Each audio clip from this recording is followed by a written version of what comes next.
Welcome back to the Bookkeeper Blueprint podcast. So today we are super excited. Sherry and I have a guest with us, Miss Jennifer Allwood. Y'all probably heard us talk if you've been around for any amount of time about her. She even came on last year and spoke with y'all too. But she is the author of Fear is Not the Boss of You. So y'all hear me talk about that all the time because one of my favorites. So so I guess we're just going to kind of talk a little bit about like mindset around being an entrepreneur and any questions, of course, that y'all have. But Jen, that's one of the things that we see like a lot of times that people like huge struggles with, especially, and I'm sure you see that all the time in your business too. But just struggling with mindset in general, especially going from I've worked for somebody to now I'm being an entrepreneur. So like just that shift in general. It's a huge shift. And thanks for having me. I'm excited to be here. Excited to Yeah, have you. because you just kind of have to almost like redo your entire thinking to go Yep. from employee thinking to entrepreneur thinking. And a lot of the times, if you've known the whole time you've been an employee that you really wanted to be an entrepreneur, or that you're kind of already naturally wired in that way, that will make the transition easier.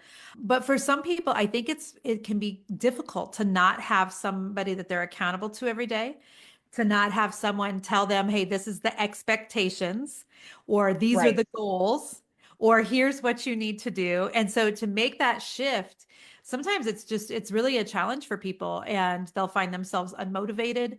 They'll find themselves really doubting the decision that they just made for transitioning. They'll wonder if they're, cut out for this, et cetera. And I have some tips for that, but I do think that laying down that, okay, I used to have somebody else, to tell me what to do, like, to then putting on the hat of, okay, now everything is up to me. It is a big shift.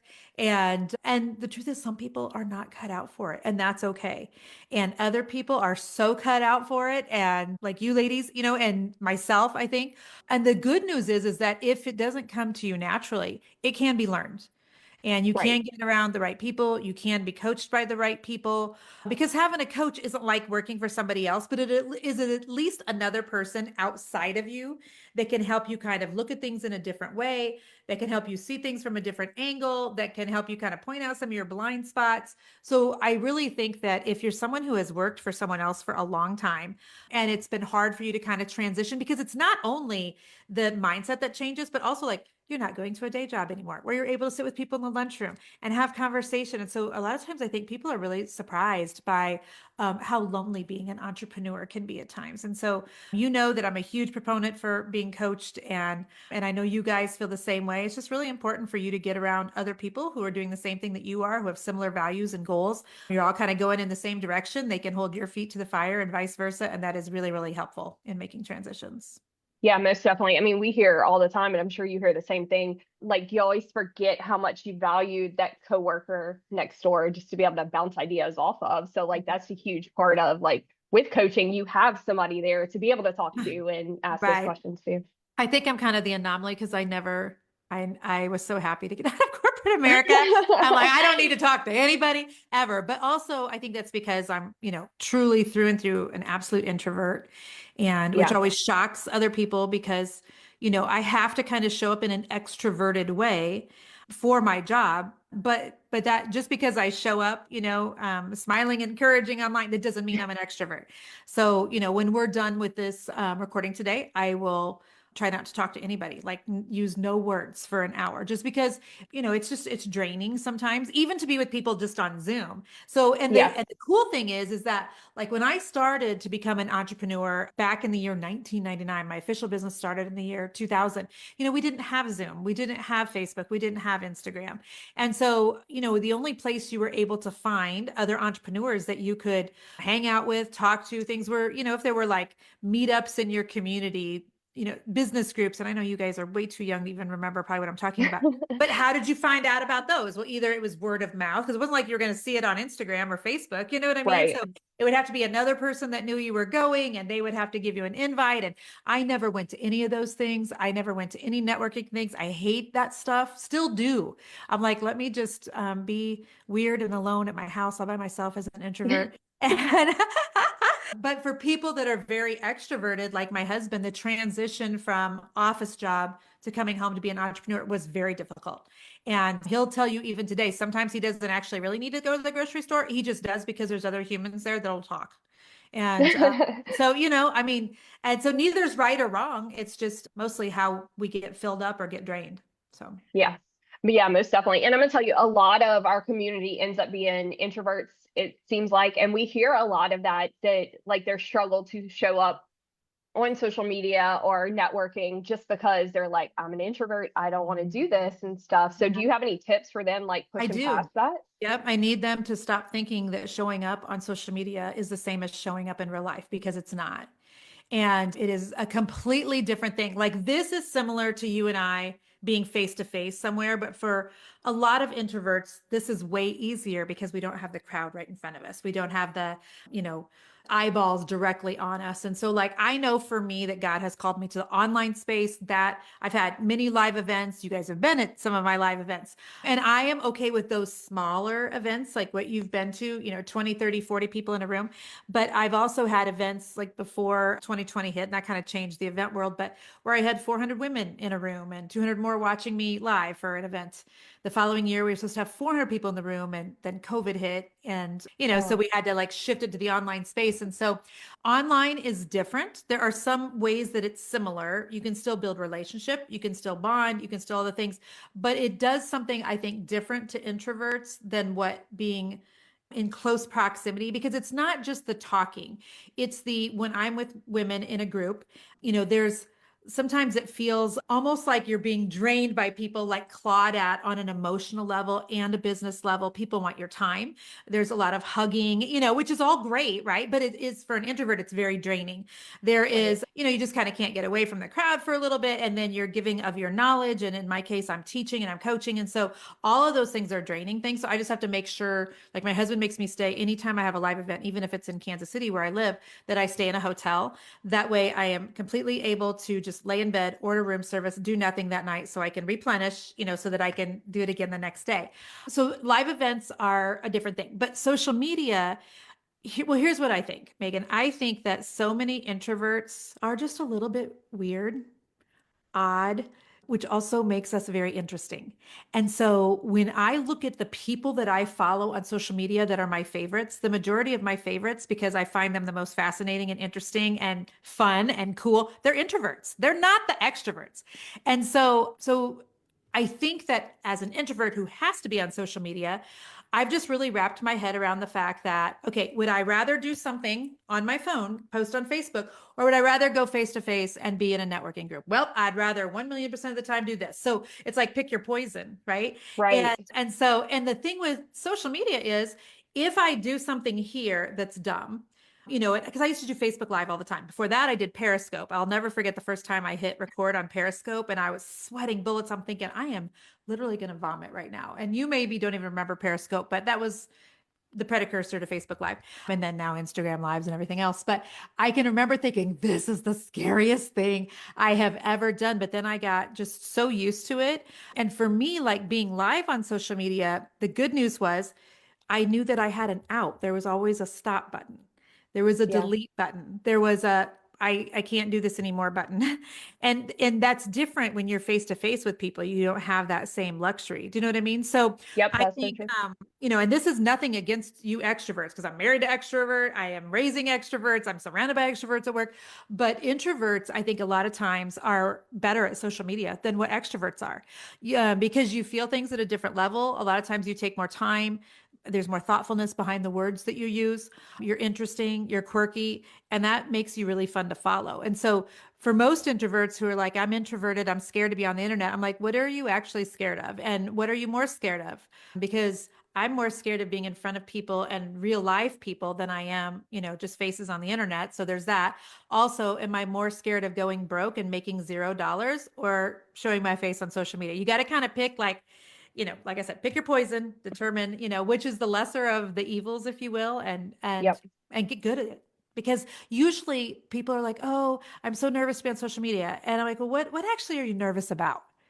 I don't know that I'm going to say something wrong. Okay, then you click delete and you redo. I mean, what's the worst thing that's going to happen? And I know you mentioned my book, Fear is Not the Boss of You, but I have a whole chapter on that. What's the worst thing that can happen? Yep. Well, then somebody's going to think I'm dumb. And I mean, is Felicia ever going to actually like send you a DM and tell you you're an idiot? If she does, I promise you, you can handle it. You don't know her. She can't actually hurt you. You know what I'm saying? So like what we're scared about on the internet. Well, what if nobody comments? Well, what if everybody comments? Well, I don't know, but how about you start posting and we actually see what happens and then we'll take care of it later. So Yep. I just used a lot of words. I just used my whole quota for the day.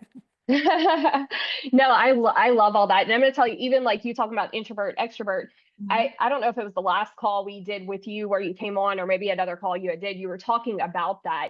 And it really opened my eyes with my daughter because she was wanting to start a business and stuff like that. I'm like, well, use social media. She's very extroverted and Mhm. she was totally against it. And she's like, there's no way I can't do that. I can't post. And then talking to you and like hearing you talk about it, I'm like, well, that makes sense because if Yeah. it's a crowd of people, she'll walk up to them and she'll tell them about it in a heartbeat. But like to post on social media is like, no, I'm not, I don't want to do that. Well, I So I can think tell it's you, how old is she? Is she a teenager, did you say? 17. Okay, so I have a 17-year-old daughter as well. And it's different for teenage girls on social media right now than it is for the rest of us. And because there's a mob mentality and so there's some real hesitations from that age group of posting on social because they are so dependent on the opinions of their peers at this age that give her 5 years and she'll be like, what was I so worried about? But at 17, she's still very much concerned about what her people in her class, the people Yeah, in her school, the other people are going to say about her. And the worst thing that can happen to them at 17 is to have be taken down on the internet by a group of knuckleheads that they go to school with or something. And so it won't always be that way. Or she can build a business where she's not showing her face. She's not forward facing. People don't even have to know it's her in the beginning, if that makes sense, especially if she's doing product sales. I would 100% suggest that. So, because I've talked to my daughter Ava too, who's like, I want to be an influencer. And I'm like, okay, so you've lived with your mother all of her life and you understand that, the Bible says to whom much is given, much will be required. So part of what's required if you're going to be an influencer is that you are absolutely okay with us being out to dinner and people approaching our table. I mean, we can't have this lifestyle and also this kind of a social media following and also be upset about that or inconvenienced by right. that or whatever about that. And so if you want to be an influencer at 17, just know that that's going to come with you're going to have to be brave enough to post in front of your peers. You're going to have to not care what they say. And she's just, I don't think she's emotionally there yet, which is nothing against her. It's just she's 17. Her whole brain's not developed yet. You know what I mean? Correct. I Yep. mean, I'm still developing mine at 53, Megan. So Yeah, no, I get it. Totally get it. But I mean, that, like, even going back to like some of the business owners and stuff on here, like, we see that with them too. Like, some of them prefer to show up in person, and that's okay. You just have to realize, like, hey, this is, like you said, which is the to whom easier much for is you. given, much will be required. And so, and so if you're like, I think that if there are two brands, let's say there's two coffee shops right down the street from me, and they both charge the same amount for coffee, and they're both, super cute decor, whatever. Everything's equal, but one of them, the owner is very forward facing, and the other, it's just the brand. Which one will I probably be drawn to in terms of just like watching content, in terms of connection? You know what I'm saying? Like, unless I'm like, ooh, I just hate everything that they just said. I can't, stand their demeanor or what, like, which you know me, so that's not me. But Yeah, if all things are equal, sometimes it is the personality of the person behind it that's like the attracting factor. So that's not saying though that you have to be forward facing. In fact, my husband owns a golf apparel company. It's called Fairway Finest. So if there's anybody here that golfs, it's all men's golf apparel, but you can go look at his website. If you look at his social media, he's not forward facing at all. There is zero of my husband on there, zero personality. It's got a logo for, his Instagram. You go to the website. Yes, you see my husband. He's the hot bald man with a full gray beard, but you'll see him in photos. But unless you know that's my husband, you would know that that's an owner of the company. You would just think it's, right. one of the paid models or whatever. And so he's not forward facing in the least. In fact, my husband is not even on social media, but he does have, several thousand people, I think 3 or 4,000 people at this point on Instagram and Facebook, but he's got our sons and our sons' friends like take care of the social media account. So if you have a product-based business, unless like I said, it's like the situation like I was just saying with, coffee shops or something. I often think it doesn't make sense to be forward facing. And let me give you one more reason why some people shouldn't face forward, okay? And hopefully everybody understands what I'm saying about forward facing, meaning your logo is maybe not, a logo, but it's a picture of you, or not your logo, but like your profile picture. And you're talking to camera and you're doing stories and reels and whatever else. But if you ever have a desire to sell the business that you currently have, your business being more about what it is that you do and less about you is going to be so much better for a sale. And I'm going to tell you why I have personal experience with this. So back in 1999, I started my decorative painting company in Kansas City, and it became official, I think, in 2000. And I owned that painting company until 2017. So in 2017, God was really swinging me over here to the coaching side of things. I was doing a full pivot, but I was like, okay, I have this painting company. I have 8 women that go out and paint for me every day. We've been on TV 3 different times with Extreme Home Makeover. I've done tons of like home shows, spoke with Joanna and Chip Gaines, on stage. I've been in magazines, all over Pinterest. We've had a lot of publicity for the Magic Brush. That's the name of my painting company. I should sell this thing. Like, I don't want to just shut it down. Let me sell it. We were doing $300,000 or $400,000 a year with me only working outside of the house 10 hours a week. So it was a great little gig, right? So I went to like a business broker, and the business broker is looking at my Facebook page, and I probably had, 300,000 250,000 followers or something at that time. And, I've got Instagram, I've got Pinterest, I've got an email list, and I'm looking at all those things and showing him everything. And he basically, after a couple of weeks of us trying to kind of figure out, is this business sellable? How much could we price it at? He's like, Jennifer, the truth is that you're so forward facing in your business that there really is not a business if you are not the face of it, because people follow you because you're kind of a thought leader, and they're interacting with you because you're coaching them. And yes, you're showing them your painted furniture, but it's like you're talking about your style and the colors you like and why you prefer one product over another. And so you've been so forward facing that unless you were to say, I'll stay on at the Magic Brush for the first year or 2 years, he's like, there really isn't a reason for somebody to want to buy it. There's nothing for them to kind of take over. And I was like, wow, I never thought about that. And I would still do it the way that I did, because me being forward facing is what really built our social media for the painting company, and what really allowed me to completely shift over to coaching, and people still come along, on the ride. But if you're building a bookkeeping business and you're like, I don't want to be forward facing, I don't want to talk to the camera, I would love to sell this one day, then do it and make it very little about you, but be on social media, get good at social media, but just, you don't have to be you talking to the camera. And there's tons of ways to do that, to build still a social media following and things without you being forward facing. Yep. Yep. Most definitely. That helpful? Yes. Yes, definitely. Because a lot of people struggle with that Yeah.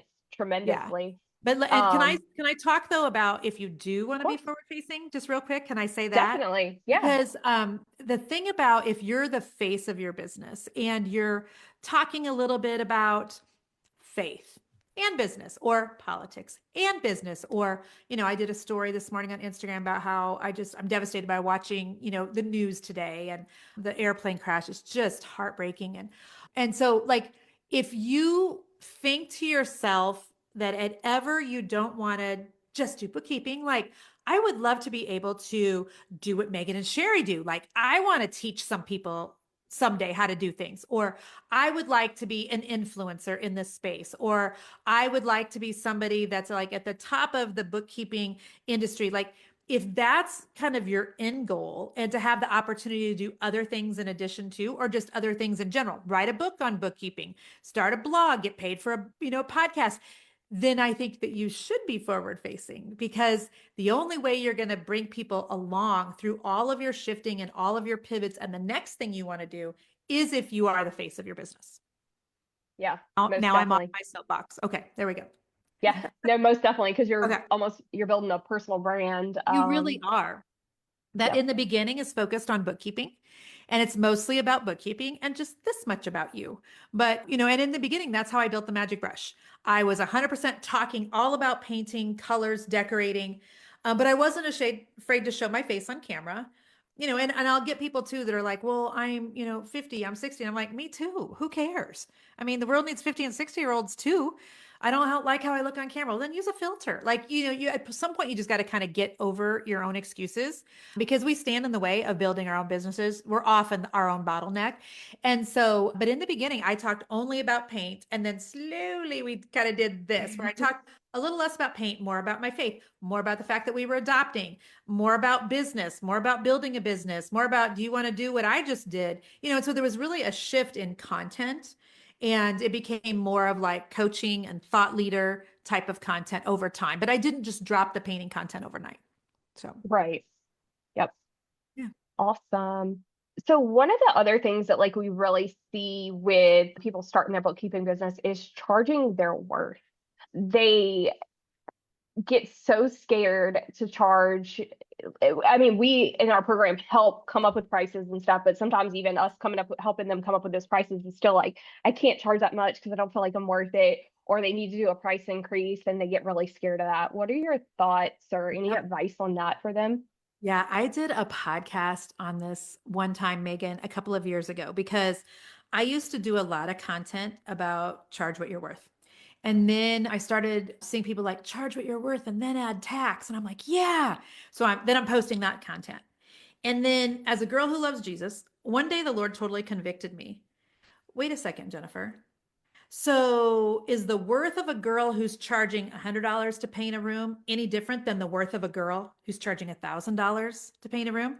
When you tell women charge what you're worth, you're telling them to like look at themselves, try to put a price tag on it. When I don't look at them and put a price tag on it, like they need to charge what their talent is worth, not what they are worth. And you need to start speaking that over them. And I was like, I know, I never even thought of it that way. And I did like this whole podcast, and I'm like, look, because I mostly coach women. Ladies, regardless of what you charge, like the Lord loves you and sees you, and you are worth, more than rubies and diamonds is what the Bible says. And your worth is, this big. And so like take the pricing out of it. But if we're going to talk about pricing, here's the advice I'm going to give you. My advice is going to give you like, what is the work that you're doing worth? Not how long have you been doing it? Not how good at it are you compared to a million other people. Not what part of the United States do you live in. Not like all the other things that sometimes we like figure in when we're coming up with pricing, but like what is the work that you're doing worth to the person that you're actually charging? And I have a really good example. So back when I owned the painting company, we did decorative painting, Megan, and I know you're way too young to know what that is, but essentially we would make people's walls like back when like rag rolling was a thing and feather dusting, and we'd make walls look like stone. We'd make things look like marble. We would, make garage doors look like wood. And so that's what faux finishing or decorative painting was years ago. Well, I used to get asked in Kansas City to paint round columns, like they would be in the dining room or the entryway. This house, when we moved in, had like 4 of them. We ripped them out that weekend when we moved in. But people would ask me all the time, can you make these columns look like marble? And I'm like, sure. And I had gone to a painting school where we learned like take feathers and you drag it around the column and add some gold. It would look like real marble columns, for a fraction of the price. Well, I got really good at it. And so, because it used to be one of those things where like a column would take me like 6 hours, and I had an hourly rate when I started out of $50 an hour. So I would charge $300 a column. And then I had a good coach. And then I got some perspective and I got a little wiser, and I realized, wait a second. Now I'm really freaking fast after several years of columns, and I can whip out a column in an hour. So what am I only supposed to charge people $50? I mean, because that's the amount of time that was like my hourly rate. And I was like, that no way. This is worth so much more. Like this work is worth so much more. What they would have paid, for a column if they went to a marble place and bought a marble one versus what I just did, like there's a huge discrepancy there. And so I started charging a minimum of $600 per column. And I got to where I could whip one out in less than an hour. Nobody ever batted an eye at me because the worth was in whatever they were willing to pay for it. The worth was in my talent. It was not in how long it took me, what I thought I was worth, how long I did it, how many years I'd been in the industry, what this girl over here was charging or whatever. And so, at the end of the day, none of that rest of that stuff matters. Here's how I think that you should be pricing. What, feels right in your gut. And I want to talk about that just a little bit more. What is kind of the industry doing? Where do you want to fit in the industry? Do you want to attract Walmart clients, which means you're going to price low and get more people? Do you want to attract target clients, which means you're kind of middle of the road, different clientele, make a little more, possibly work a little less? Or do you want to attract Nordstrom clients? Do you want to price high, having a different sort of clientele? You'll get less people, but you'll, probably make the same. So you decide, like, I don't care where you land at, but you've got to decide what kind of clientele do you want to attract? Your pricing should reflect that. And then, at the end of the day, what is somebody willing to pay for it? And so I can think of so many times when I had my painting company and I would price something for a client and I'd get halfway through that job, Megan, and I would be so mad at myself because I'd be like, I way underpriced this. I knew I should have charged more. I know I should have. And I wasn't mad at the client. It was me because I would think, Jennifer, you know better. You just had this Right. happen a month ago and you underpriced it again. And so then I had to start thinking, okay, why did I underprice it? Well, because you were literally right there in their living room and they said, hey, what would you charge us to paint those kitchen cabinets? And I felt like I was on the spot and I didn't want to be a jerk, when I'm standing there face to face, especially as an introvert. So, I hated the face to face. And I'd be like, well, $2,500, but I can do it for less if you want. Like, and then I would start making like all these like, but if that's too much, you let me know. Oh my gosh, Megan. And so I finally figured out, okay, when I'm face to face with someone, I'm never going to give them a price. I'm going to say, you know what, let me put some numbers together for you tonight and I'll email you. And then that helped me because we can be braver on email than we can a lot of times face to face when it comes to pricing. So that would be one tip Yep. I would give you. Second tip, a lot of times I would think of, okay, I know this girl's charging that in Kansas City. I know this girl's charging that. And if I would go in the same direction, a lot of times I would just find I was mad at myself later because I knew what I wanted to price something at. I just was afraid of what other people would think. Okay, what is my competitor going to think when she finds out how much I'm charging? She's going to think, who the heck does Jennifer think she is? She's not any better than I. Like, so I was pricing based on other people's opinions. I was pricing based on, giving a number away in face to face when I was on the spot. And so we've got to really quit doing that. Also, I figured out after, because I owned that company for 17 years, right?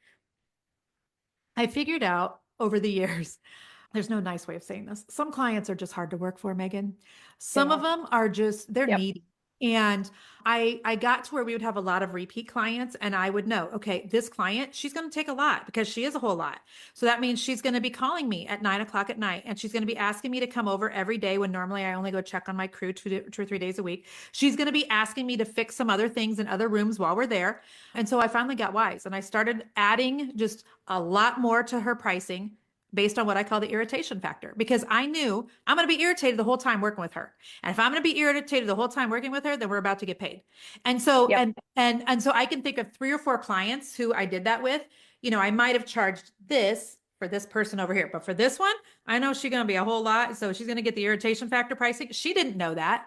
Nobody knew that but me. But then it would make it so when I was working for her, it just like made it worth my extra time that I knew I was going to have to give her. And it turns out a lot of those clients were my best clients. They would come back, year after year for a new room in the house or whatever. But I probably wouldn't have kept taking their jobs had I not figured out just charge more for them because they don't care. They're going to pay it, but they're going to require a lot more of me. So. Yeah. At least charge it so it makes it feel a little bit more worth it to Exactly. you So if than I'm getting calls at 9 o'clock at night, then at least I'm not like, are you stinking kidding me? I mean, yeah, right. I might still feel that a little bit, but then I would remind myself, hey, she's cutting me a big check on Friday. Like, suck it up, Sally. So, Right. you know what I mean? Deal with Yeah, it. you gotta weigh all the things. So Yep. No, totally. Totally get that. So let's lay see it on me, what whatever you've got. what so a lot of like if you feel like your business just isn't going the way it should be, lost a client, any suggestions for those people or like they're showing up, they're marketing, but they're not signing anybody, how to keep moving forward, keep showing up? Yeah. I mean, are you doing social media? Are you building an email list? I just did a whole, like, I'm really in an email list season building because those are the 2 things that you have to do. If you're not actively building your email list and actively building your social media, you probably need to consider running ads. And I would not do ads to your services. I would do ads to a freebie that is like telling people why they need your services or, the 5 ways that having a good bookkeeper could actually save you money in the year 2025. And then you put Facebook ad money behind that. And then you follow it up with an email. Hey, here's some tax tips for 2025. I hope these are, a blessing to you and help save you some money. And then you follow up with that with, hey, if you're freaking out about tax season and you're like, I need somebody to do my bookkeeping, real quick to get me ready, I'm here. Here's a link, set up a call, etc. So running Facebook ads to a freebie is a fraction of the cost of running Facebook ads to your services. So I would do that. I would find some other people who do maybe a complementary business or a similar business. And how can you do like to cross promote one another? Getting promoted on other people's platforms, OPPs, which so right now I'm on your platform and I don't take that for granted. I'm so grateful. So thank you. But, so my hope is that somebody's going to see me here and be like, "Ooh, Jennifer mentioned she has an Instagram. Let me go find Jennifer Allwood on Instagram. Oh, Jennifer mentioned she has a book. Let me go look up her book on Amazon." Like being put on someone else's platform is such a great way to get in front of more people without it costing you, if that makes sense. Did you know there are a lot of people who are now starting to charge their podcast guests? You're going to see Really? this more and more in probably not so much this year, but people are really like testing it. And so I wouldn't be able to be here just, to bless you and your audience. I would actually have to charge, or you would charge me, Megan. I would pay you to be here. So because it's essentially just another form of marketing when you allow me to come onto your podcast. And so for those, if you have anybody in your audience right now that has a podcast for, their bookkeeping, just keep that in mind. I think you're going to see that more and more, but that is a great way to get in front of a new audience without having to pay anything. And I would also just keep it in mind, just always remember, you're going to lose clients. It doesn't matter who you are and what you do. And you can be as good as you absolutely try to be, but there's no way, because we're just humans. There's no way of being the perfect person to everyone. And I love that saying, and I've said it a million times, like you can be the juiciest peach in the world, but there's still going to be somebody who doesn't like peaches. It's just the way it is. And so do the best you can with what you've got. But at the end of the day, we have to remember that, that one that's against us, that one that leaves us, that one that quits, bashes us, does a terrible review, whatever. Like, but there were 99 that were for you. And so often we just get consumed with the one person that had a bad experience or that we let down or that is upset about something. And we forget that we just served 99 really well. And so, at the end of the day, I think apologies go a long way. I think being humble and being like, "Hey, I'm sorry that we are having to part ways. Sorry that I disappointed you in my services. I wish this could have went differently." Sometimes that helps smooth things over, but the majority of the time it doesn't. And you're just going to have to be okay with that. Because you could be an employee for somebody else, Megan, and have a coworker really upset with the way you just handled something at work. You could have a boss that was very disappointed in, your performance or whatever. So like that's anywhere, right? But yet we think when we're business owners, "Oh, I've got to make everybody happy." You won't, and you probably shouldn't. Like Right. you know what I mean? I don't know of anybody. I mean, even Jesus had haters. So like, why do we think we get to be any different, And so the key, I think, is to make sure you don't internalize it, but that you also like, okay, what can I learn from this experience? They just sent a, scathing email to my team. Okay, let me read this. Is there actually any truth to this? Did our team do this? Did Jennifer do this? Should I have done some, like, because if there's some truth to this, like I need to take that feedback and make some adjustments. Like that can be a benefit to me, right? That can actually help me. But I think a lot of times just because people are lacking in emotional immaturity, that we just want to suck on our thumb, go to the corner, internalize everything, or we want to like claw back. I'm the one that would suck on my thumb in the corner. My husband will be the clawback one, and jump down somebody's throat and like go to war. But, neither one is really very beneficial. So like do the best you can. See if there's something that you need to learn from it. Do you need to adjust the way that you do business slightly? Do you need to, change something? And if the person's an idiot, then they're just an idiot, and like bless them and release them and next, because you have other people that need you. So I hope that that's helpful. Yeah, most definitely. You saying all that kind of remind me. I think it's in your book. Maybe it was something else I'll listen to from you, but I know it came from you.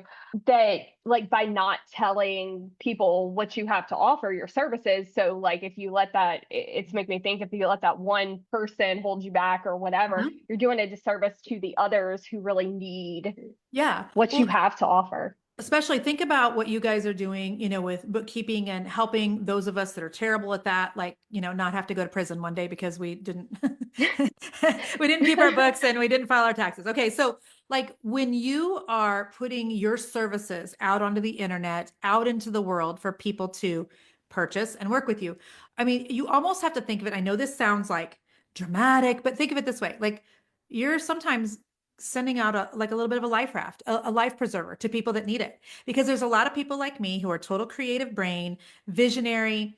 I'm not good with all the books, which is why I hired a bookkeeper like year one of my business, to the year 2000. I've had a bookkeeper since then.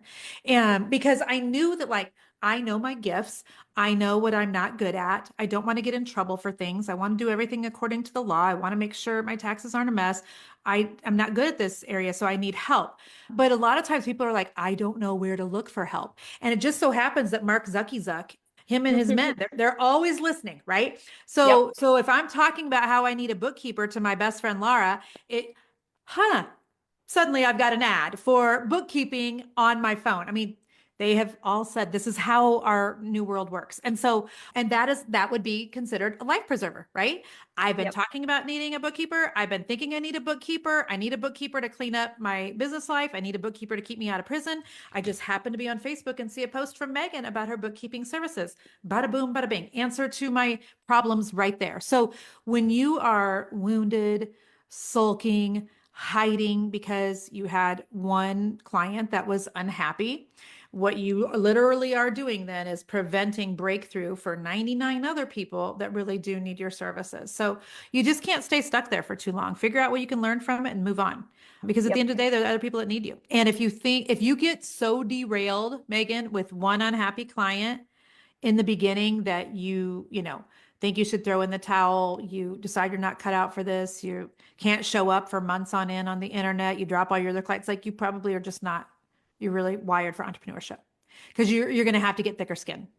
And it stinks because this girl's like a formal people pleaser. I can't stand hurting people. I can't stand, type A personality, dropping the ball, disappointing, whatever. But you've got to really get to the place where you have a little bit thicker skin than that, because that one unhappy client will not be the only one. Because as your business grows too, just you work with more people, the more people you work with, the more you grow, then the more potential there is for more people to possibly be upset. So you've got to Yeah. really figure that out in the beginning. Yep. Most definitely. I 100% agree with that. So Sherry dropped the link if anybody's looking for it for Jennifer's book Thank you. and her YouTube, all the things. I want to, since you brought up email marketing with that and everything, do you want to tell them a little bit? We've talked about it some here before, but Equip 360, what that looks like, because that's something that it's your program Mhm. and what that would look like for them. Sure. Yeah. So I've been business coaching for over a decade now, teaching women how, my focus really used to be like how to grow your social media, because that's my social media was exploding. And over the last couple of years, I've really more pivoted to how to grow your email list, because I never want you to put all your eggs in a social media's basket. How to grow your social media and just how to sell online, right?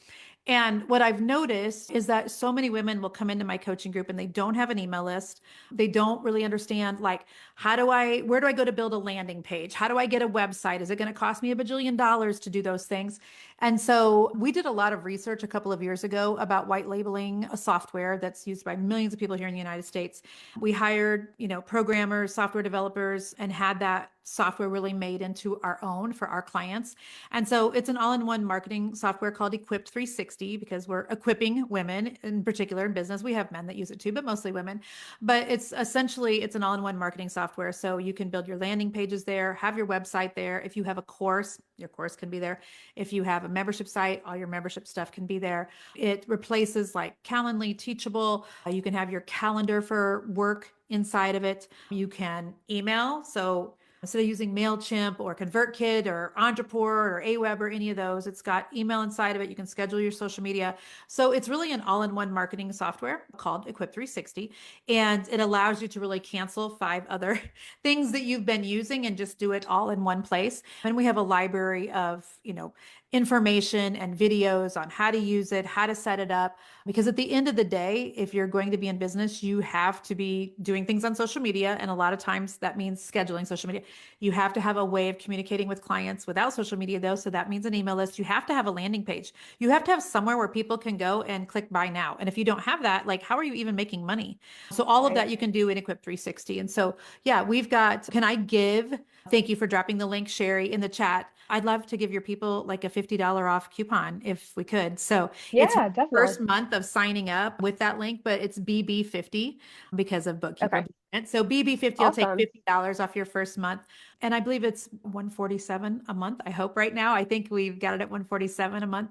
And yeah, but again, a lot of times that's way cheaper than, paying for this over here and this over here and this over here. And so it's just all in one. And so it's been really good for our business because when I'm teaching women how to make money online, those are all components that they need. And so what I was doing is telling them, hey, you need a landing page, go over here and buy it. Hey, you need to start an email list, go over here and buy it. You need to have a calendar to give your clients, go over here and sign up for this one. And now instead, I just send them right to our site for Equip 360 and people can go sign up there.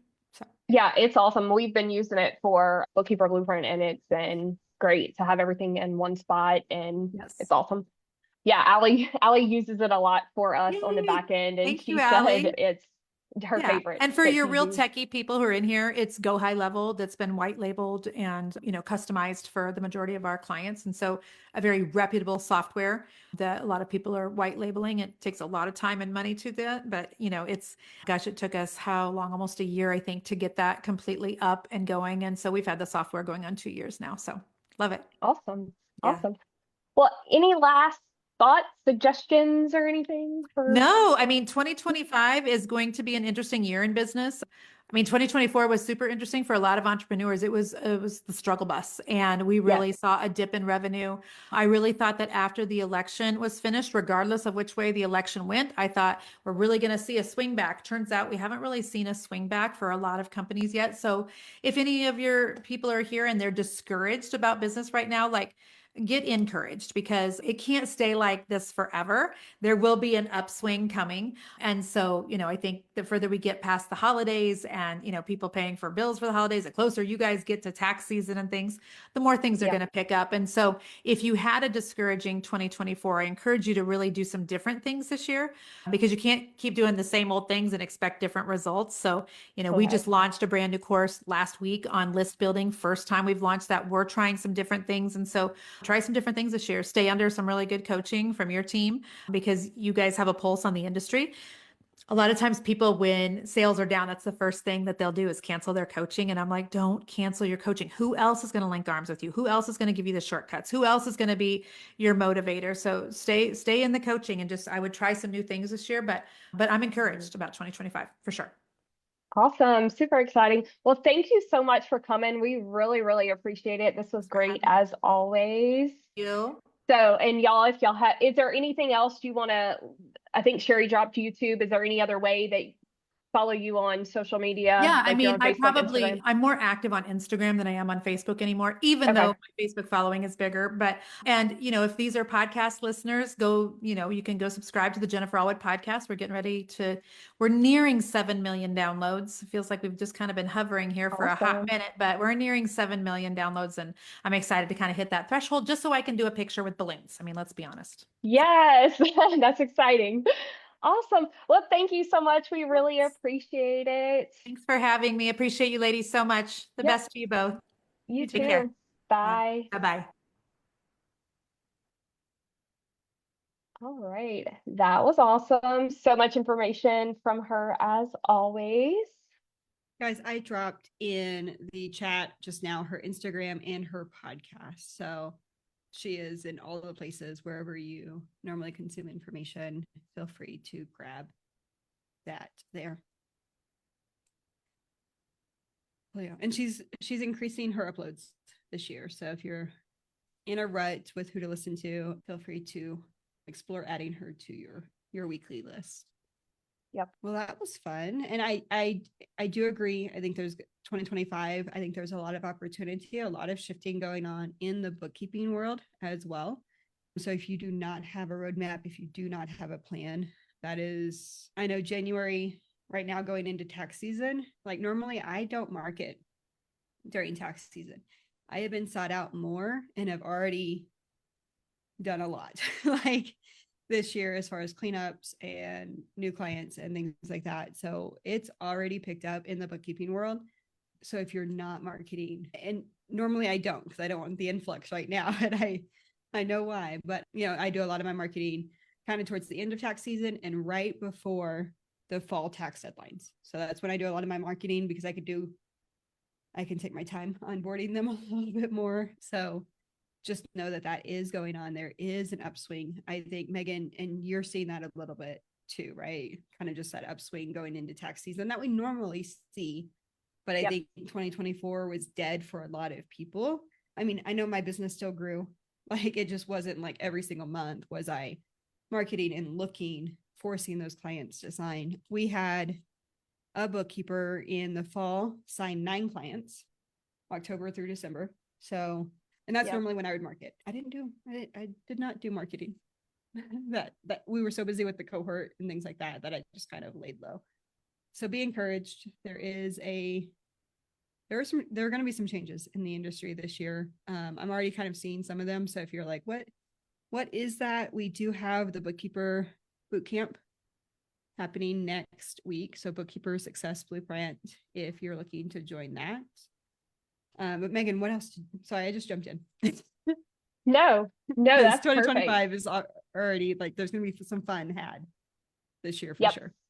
Yep. I mean, we have big plans. We're trying to make changes in the program and stuff moving forward for y'all that'll be super helpful for y'all and stuff too. So we want to see y'all succeed, reach whatever your goals are, to whether it's have more time with your kids, make more money, whatever the case is, just all the things. So what can we do to help y'all make that happen is kind of what we want to help figure that out and make it happen for sure. So super excited about the boot camp next week.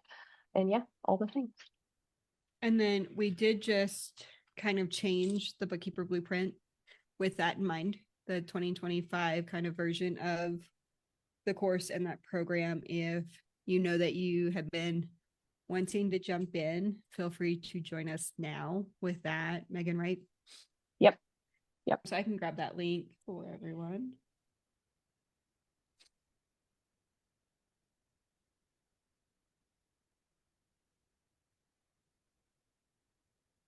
Oh, Allie, I don't think that page is updated. It must be a different one. Just kidding.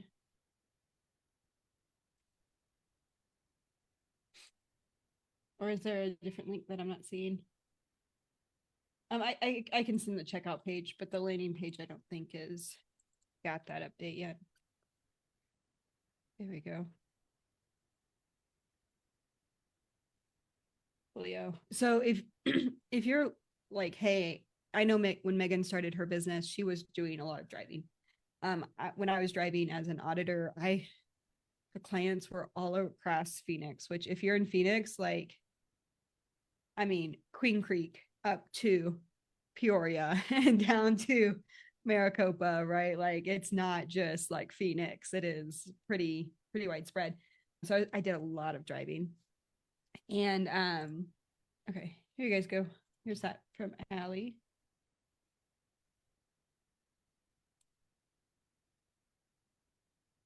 Trying to see what the difference was. Okay, cool. Maybe it just wasn't published, or maybe I didn't refresh. Sorry, guys. So there's that link for you guys. But I did a lot of podcast listening. Megan, you listened to course content while you were driving. Yep. Yeah. Yep, I did. So with that in mind, we have tried to tailor this program to exactly what we wanted when we started. So we have a private podcast of the primary course content for you. So you can download it to your phone. You can listen to it while you're jogging. You can listen to it in the car.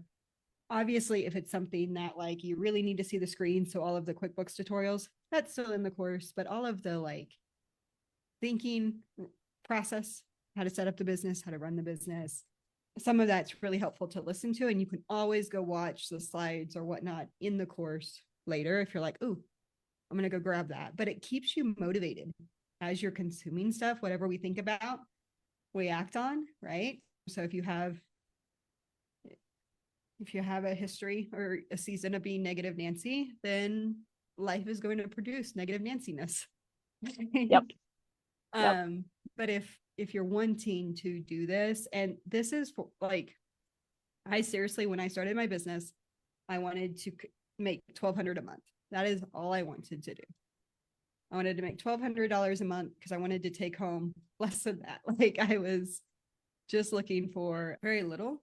My first year, I did 30,000, working pretty much just weekends and nights around the kids. And it was completely around my 200 too. Like, lots of napping, lots of diaper changes, not a lot, I was just growing based on what I wanted. And then there was a need to kind of 4X that.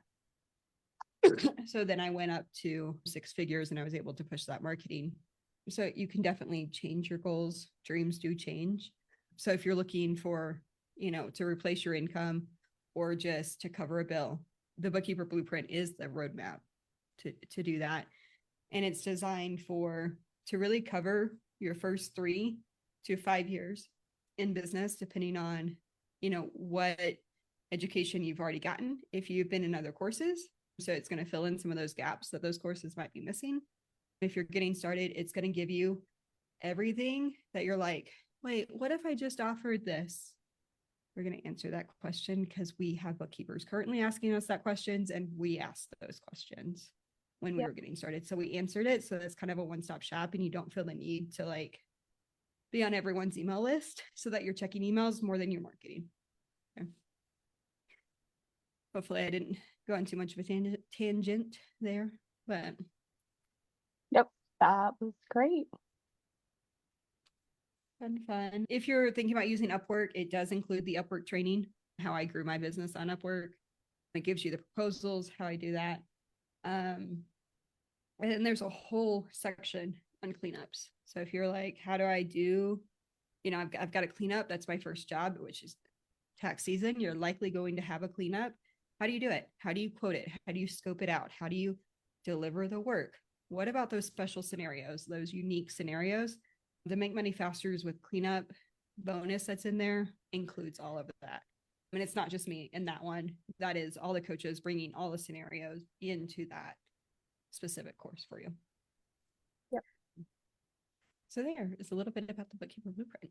And if you're not emailing, I would consider adding that to your routine this year. I've had clients sign just because they got an email. So they met with me, all of those things. They hired someone else for whatever reason, or they just got busy, but then they get those emails, and it makes it easy for them to be like, oh yeah, I was going to do that.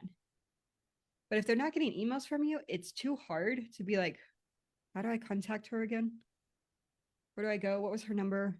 Oh, here's a client calling me. So, and they've completely moved on, right? You had that thought. And if your email popped up right then and there, or that week it had hit their inbox, it's easier to find because you're top of mind.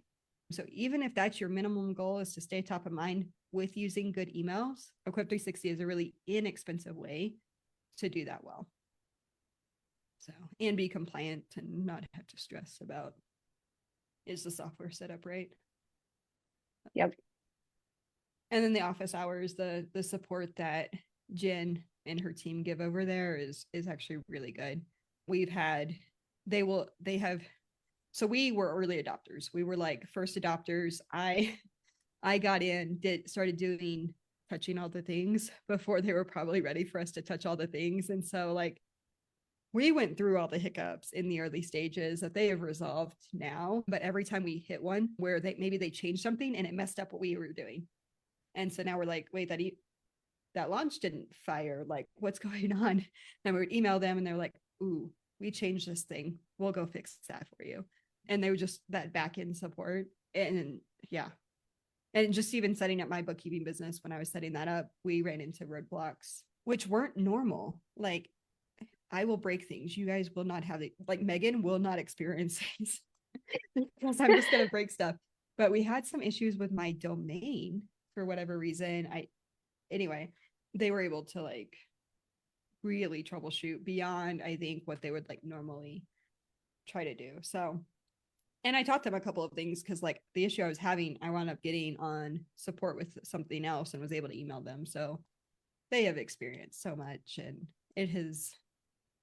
the kinks aren't really there anymore. I'm talking like first year when we first adopted it, when they were still working with their development team. And we knew that when we adopted it, but we knew what it could be.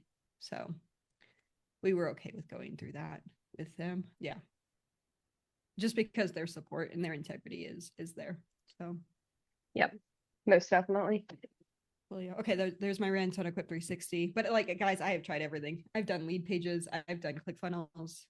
I use Squarespace. I've done WordPress. I haven't used Wix. I've done GoDaddy. Actually, our first website for CB4S was GoDaddy Yeah. too. And then we used Teachable for Oh, this for a little while. And yeah, Thinkific, not Teachable. Well, I'd say Yeah. Teachable. And now it's Thinkific. all in one spot. So you guys have Yeah. gone through that journey with us. Yep. But now it's all in one spot and we're not having to use like a bazillion different things, which is just really nice. When you're training a team member, thank you, Allie. 2, when you're just trying to keep things automated and simple, like, yep. Hello there. When you're trying to keep things simple, like having a lot of different software, and then you're having to train like people on once you get bigger, or having to remember how this connects to that, and then something's broken and you're like, which side's broken. You know, it's really easy. And then you don't have to log into, like, one of the issues I was having with Constant Contact. So we use Constant Contact. I used Constant Contact for my website. Then they got rid of the website. Like, and so then you're having to like use lead pages with, it's just having one thing makes it so much easier for sure. Yep. So, okay. Well, I've kept you guys 4 minutes over on my rant. Don't forget boot camp next week. We look forward to seeing y'all all on Monday. And we'll also see y'all back here next Thursday. Next Thursday. Okay. Bye guys. All right. Bye.